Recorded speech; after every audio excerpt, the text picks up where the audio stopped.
जी, ये मिक्सर बोलते हैं इसको, इसके अंदर मिलाया जाएगा उसके साथ। ओके, तो ये जो बेसिक मटेरियल था वो था रेजिन, रेजिन के साथ ही इसको मिलाएंगे सारा। बेस मटेरियल रेजिन रहता है, उसके अंदर अलग अलग केमिकल्स ऐड होते हैं। ओके, और उसके बाद उसको मिक्सर में ऐड करते हैं।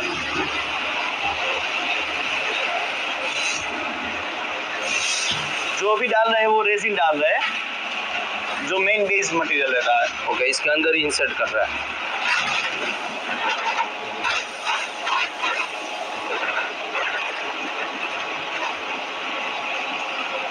ये पूरा मिक्सचर है, ये ढक्कन मतलब पैक हो जाएगा बाद में, और ये केमिकल इंसर्ट कर रहा है।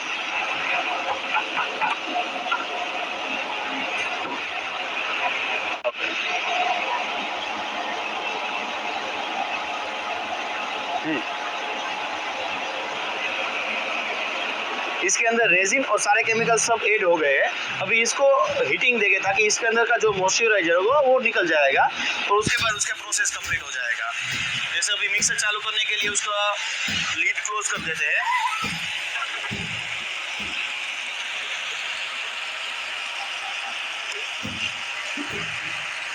हीटिंग प्रोसेस इसके अंदर स्टार्ट हो गया। अभी जो इसके अंदर हीटिंग होकर यहाँ पे कूलिंग होता है, कूलिंग होकर जो केमिकल मिक्सिंग होकर जो फाइनल प्रोडक्ट हमारा होता है रॉ मटेरियल, वो यहाँ से निकल जाता है। जैसे ये मटेरियल केमिकल के साथ ऐड होके यूपीवीसी फिटिंग्स के लिए रेडी हो गया है। इसको हम डायरेक्ट अभी मशीन में यूज करेंगे।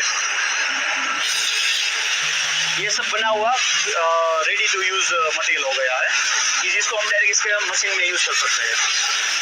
अभी ये इंजेक्शन मोल्डिंग मशीन है कि जिसके अंदर हमारी प्रोसेस होगी फिटिंग्स बनाने के लिए। तो ये सारे मशीन जो है सब सेम मशीन ही रहते हैं, कि जिसकी अलग अलग कैपेसिटी के हिसाब से मशीन अलग अलग रहते हैं, लेकिन सबका प्रोडक्शन सेम ही निकलता है। ओके, तो मतलब सारे मशीन एक ही काम करते हैं। हाँ जी, प्रोडक्शन कैपेसिटी बढ़ाने के लिए हमको मशीन एक्स्ट्रा चाहिए होता है, बाकी एक मशीन जो काम देगा वही काम सब मशीन देते हैं। ओके, आइए हम प्रोसेस देखते हैं आगे की। अभी जो ये मशीन है वहाँ पे क्या होता है कि जो हमारा रॉ मटेरियल है इसके अंदर फीड होता है, जो होपर रहता है उसके अंदर रॉ मटेरियल ऐड होता है। जैसे अभी ये सीपीवीसी के आइटम चल रहे हैं कि इसके अंदर ग्रेन्यूल्स ऐड होगा, वो ये होपर के अंदर जाएगा। ओके, तो इसके अंदर जो हमने आगे मिक्सिंग करके पूरा रॉ मटेरियल बनाया था वो इसके अंदर ऐड कर दे, होपर के अंदर। रॉ मटेरियल है वो होपर के अंदर डाल दिया हुआ है। अभी यहाँ से हीटर लगे हुए हैं कि जहाँ पे मटेरियल मेल्ट होता है, वो मेल्ट होने के बाद मटेरियल यहाँ पे मोल्ड के अंदर फील होगा, और उसके बाद जो शेप का मोल्ड रहेगा वैसे ही प्रोडक्ट बाहर आती जाएगी। मटेरियल मेल्ट होने के बाद फिलिंग होगा मोल्ड के अंदर, जो मोल्ड रहेगा उसके शेप से मटेरियल बाहर निकलेगा। जैसे अभी इसके अंदर कपलर का मोल्ड लगा हुआ है, तो अभी वो कपलर का शेप का आइटम बाहर आएगा। एक मिनट जो है साइकिल ये मतलब जो मटेरियल बन के नीचे गिर रहा है यहाँ पे। जी, वो मटेरियल जो फिनिश गुड हो गया, ये फाइनल प्रोडक्ट हमारी आ गई।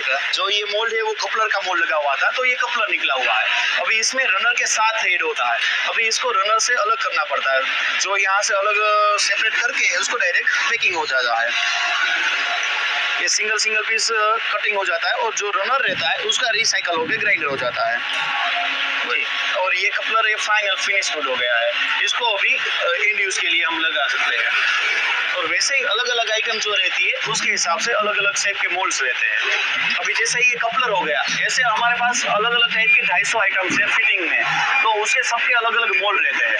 जैसे साइज वाइज हो गया, वैसे आइटम वाइज हो गया, एल्बो टी कपलर यूनियन, वैसे आइटम वाइज हो गया, और साइज में आधे से लेकर 2 इंच तक है, जिसके अलग अलग मोल्ड रहते हैं। यहाँ पे हमारे मोल्ड सब है, देखते हैं। मोल्ड्स यानी कि जो डाई बोलते हैं वही ना? हाँ जी, जो उसको मोल्ड से डाई सब कॉमन रहता है। ये सब अलग अलग साइज और आइटम के मोल्ड रहते हैं। तो आपके पास टोटल कितनी डाई है? हमारे पास टोटल 250 आइटम है, मैन्युफैक्चरिंग होती है यहाँ पे, जो यू और सी मिला के 250 आइटम फिटिंग्स की होती है, तो वो सबके यहाँ पे मोल्ड रहते हैं। तो मतलब जैसी आइटम बनानी है उस हिसाब से ये वाला जो मोल्ड था उसको उठा के आप मशीन के अंदर लगाते हैं? जी, यहाँ पे हमारा हम दिखाते हैं कि कैसे मोल्ड लगते हैं। जो भी आइटम हमको निकालनी होती है वो मशीन के अंदर लगानी पड़ती है। चिराग जी, ये क्या है और यहाँ पे क्या प्रोसेस हो रहा है? अभी यहाँ पे हमारा मोल्ड चेंज हो रहा है कि अलग अलग आइटम वाइज जैसे मोल्ड रहते हैं, तो अभी मशीन में ये मोल्ड लोडिंग होगा, और उसके ऊपर डिपेंड रहेगा कि कौन सी आइटम निकलेगी। जैसे अभी ये क्रेन की मदद से मोल्ड मशीन के अंदर लोडिंग करने के लिए जा रहा है। तो इसका वेट बहुत ज्यादा होगा। हाँ जी, ये 400 से 500 किलो के बीच में रहता है। ओके। ताकि इसको क्रेन की मदद से हमको मशीन के अंदर लगाना पड़ता है। तो जिस तरीके का मटेरियल होता है उस हिसाब से इसकी डाई लगाते हैं। हाँ, ये मोल्ड बोलते हैं। और ये मशीन को क्या कहता है? ये मशीन है इंजेक्शन मोल्डिंग मशीन, ये जिसके अंदर मशीन सबके कॉमन रहते हैं। Okay. अभी जो हमारे शेप्स अलग अलग आते हैं, जैसे एल्बो हो गया, टी हो गया, तो उसके अलग अलग मोल्ड रहते हैं, साइज वाइज अलग अलग मोल्ड रहते हैं। तो सब मोल्ड हमारे आगे रखे हुए हैं, तो उसके हिसाब से ये मोल्डिंग मशीन में फिट होगा, उसके हिसाब से आइटम्स निकलेगी।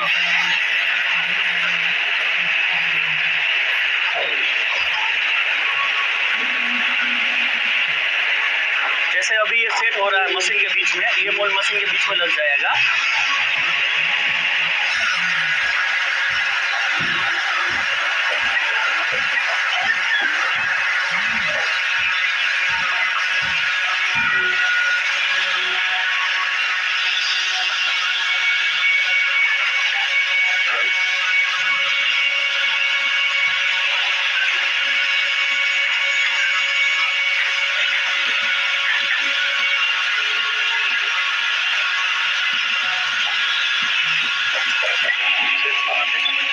अभी दोस्तों ये अभी यहाँ पे मोल्ड के साथ क्लैंपिंग हो रहा है, ताकि ये मशीन के साथ चिपका रहेगा मोल्ड, और ये मोल्ड यहाँ पे लग जाएगा। जैसे अभी हमने वहाँ पे देखा था कि प्लेन आइटम चल रही थी, कि जो ऑटो में गिरती रहती है, उसके अंदर हमको सिर्फ पे कटिंग करना होता है। वैसे ब्रास आइटम होती है कि जिसके अंदर ब्रास इंसर्ट लगी हुई रहती है, तो उसको हमको मैन्युअली इंसर्ट करना पड़ता है। जैसे यहाँ पे हम ब्रास मैन्युअली इंसर्ट करते हैं, और उसके बाद उसके अंदर पीवीसी मटेरियल मोल्डिंग हो जाता है।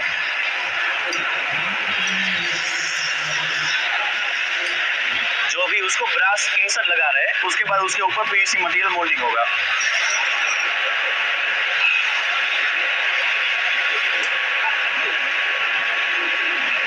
मतलब जो ब्रास के पार्ट पीवीसी के अंदर या तो फिर यूपीवीसी के अंदर लगने वाला है उसको पहले से इसके अंदर रख देते हैं।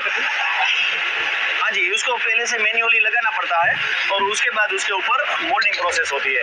जैसे ये फिनिश प्रोडक्ट हो गया, तो इसके अंदर ब्रास की इंसर्ट लगी हुई आइटम रहती है, जिसको ब्रास टी बोलते हैं। वैसे ही ब्रास की आइटम में अलग अलग आइटम में रहती है, तो ब्रास के लिए हमको मैन्युअली लगानी पड़ती है इंसर्ट। अभी यहाँ पे जैसे पीस गिर रहे हैं ऑटो में, उसके साथ डायरेक्टली वहाँ पे पैकिंग प्रोसेस होती है।